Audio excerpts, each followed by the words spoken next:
Welcome to the podcast of the Political Page blog with commentary from an attorney and entrepreneur on the political and social issues of the day, from a rationalist, libertarian, and often irreverent perspective. This is Political Page, and here's what's on my mind today.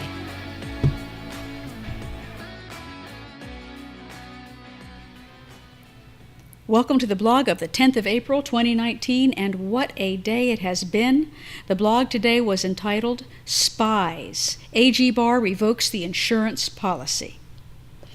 Well, the only way to explain what we have just spent the last 2 years enduring is this statement, and I'm going to quote it. Hillary Clinton has a 99% chance of winning the election over Donald Trump. Now that prediction and dozens more like it, they came from everybody, right? Nate Silver's 538, Moody's Analytics, Larry Sabato's Crystal Ball, Princeton Analytics, the Associated Press, New York Times, Bloomberg, CNN, CBS, NBC, WAPO, and on it goes. All of them shared that same prognostication that Hillary Clinton had a guaranteed lock on the presidency. The election was over before we cast the first vote, as far as they were concerned. So why am I pummeling a deceased ungulate about the debacle of the 2016 electoral predictions? Well, for one thing, it was really fun to go back and look at some of the old compilations of their predictions and what happened to them on actual election night. I recommend it highly if you need a little break. But the other reason is this unqualified conviction that Hillary Clinton was going to win the presidency is the only conceivable reason that men and women as highly placed as some of these people would have done what they did in advance of the election. And I am talking about the former FBI Director James Comey, the Deputy Director Andrew McCabe, the Chief of Counter-Espionage Peter Strzok, Deputy Attorney General Rod Rosenstein, Associate Deputy Director Bruce Orr, and Special Counsel to the Deputy Director Lisa Page. Why would these people, they were at the pinnacle of their careers, why would they freaking risk it? Why would they risk a conspiracy to subvert a U.S. presidential election? What would make them do something like that? Because they were safe. Because there was a 98 to 100% chance that Hillary Clinton was going to be the next president of the United States, and anything that they did to help that along would be very quickly buried. I mean, think about this. They didn't even try to hide it.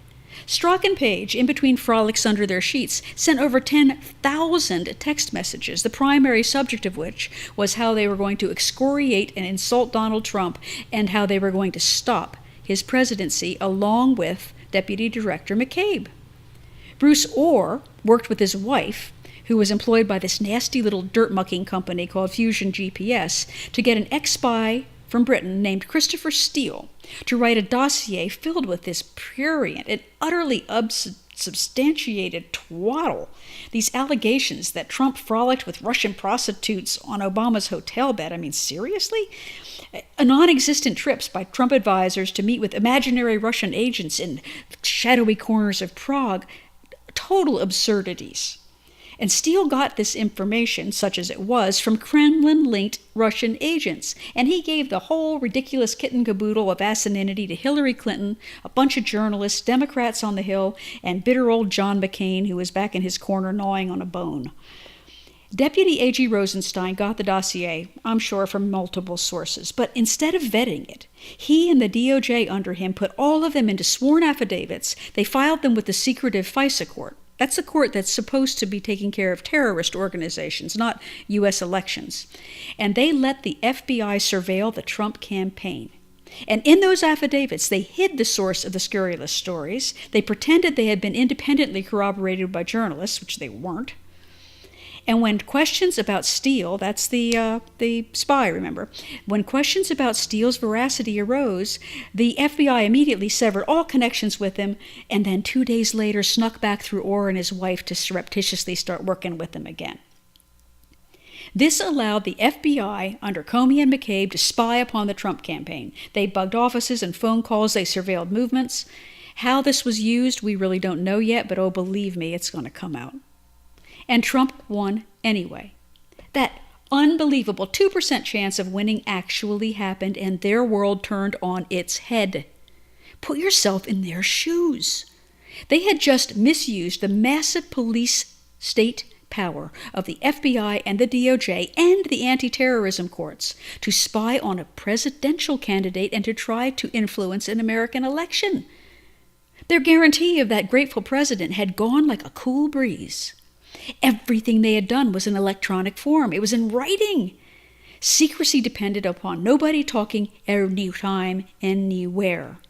They must have been terrified when the new Attorney General, Jeff Sessions, took over.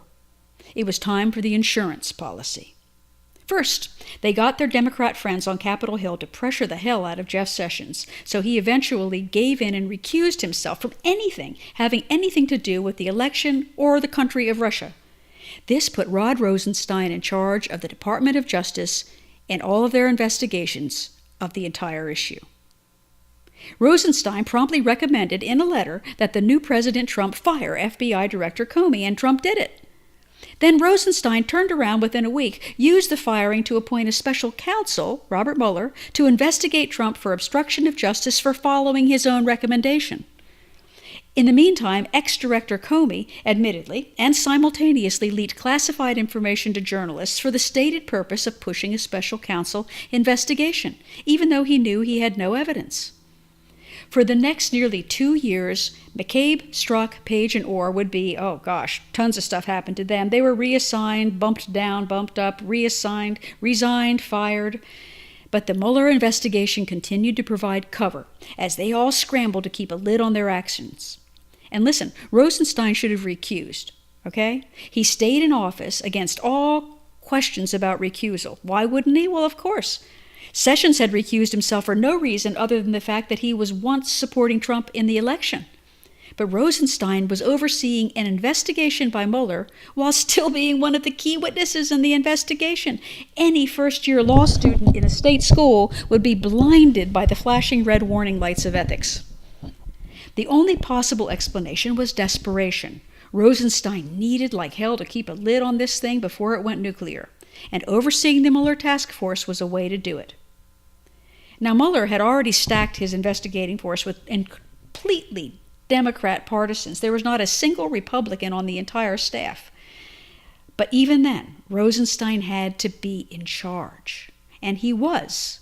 And it kept it quiet. It kept it focused on this silly Russian stuff until William Barr came along. And at long last, at the end of 2018, Jeff Sessions bowed the hell out from his post. And on December 7th, 2018, Pearl Harbor Day, by the way, Trump nominated a longtime government lawyer, a guy named William Barr, as Attorney General. Now, he'd been Attorney General before under George H.W. Bush, but he'd been in government for decades, and he was highly respected on both sides of the aisle. He wasn't even a Trump supporter. Well, Barr got the AG job, and he immediately laughed off the insistent demands by Democrats that he recuse himself, apparently for the sin of being born. And Rosenstein was no longer in charge of Mueller. But you know what? The Mueller investigation was almost over anyway, and within a couple months, the report hit Barr's desk.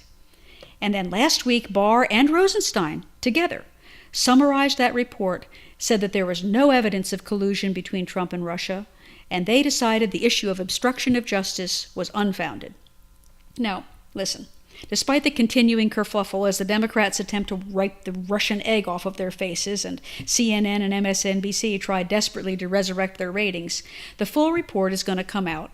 It's going to be redacted slightly to comply with federal law, but it's going to come out. Barr and Rosenstein aren't lying about this. The Russian collusion story was a fake. It was a fake from the beginning, and now everyone knows it. Still, when that report came out, nobody said anything about what happened to start the report. Mueller didn't even touch on the FISA warrants. So maybe the people who were involved in that little conspiracy, maybe they breathed a sigh of relief. Until today. Because today, in hearings before the House, Attorney General Barr told the world that he is investigating spying on the campaign of a major presidential candidate, Donald Trump. Now, the clip of that hearing is priceless. A nervous Democratic representative, Shaheen, challenged him, "You're not suggesting, though, that spying occurred?" Barr kind of looked at her. He thought about a different way to say it, then shook his head and said, "I think spying did occur. Yes, I think spying did occur." And for those of you with a minute to spend, look at that link. Representative Shaheen actually dropped her jaw. She looked like she'd been poleaxed. Where have these people been that this surprises them? Had they just ignored the outrage of the past 2 years over the obvious malfeasance which led to the spying, yes, the spying on a presidential campaign? Had they been so consumed with the fairy tale asininity of the Russia chimera that they truly did not see this coming? Is it possible that the suspicions we've had on the right, we suspected these Democrat politicians were acting in cynical collusion with the liars on this? Were we wrong all along? Are they actually this clueless? Are they this stupid? Perhaps our response to them should segue now from outrage to sympathy. They're not criminals. They're useful idiots. They're rubes. They're marks. But perhaps I digress. Let's go back to William Barr and what he said today. Asked about his intent to investigate, Barr explained, almost like he was talking to slightly addled students in the slow class, "I think spying on a campaign is a big deal. It's a big deal." He went on to say that he has evidence that raised concerns that he is not going to now discuss. He is not suggesting yet that there's proof that there was an unsubstantiated spying, but he's going to look into it. He's forming a team to do it. And challenged again about the wisdom of investigating the FBI, he demurred. He said he's not accusing the entire FBI of malfeasance, but this is what he did say, and this is worth quoting. Quote, "This is not launching an investigation of the FBI. Frankly, to the extent there were issues at the FBI, I don't view it as a problem of the FBI. I think it was probably a failure of the group of leaders, the upper echelons of the FBI." Close quote. The leaders, the upper echelons, Comey, McCabe, Strzok, Page, Orr, and perhaps Rod Rosenstein. He's looking at it. The insurance policy has been revoked.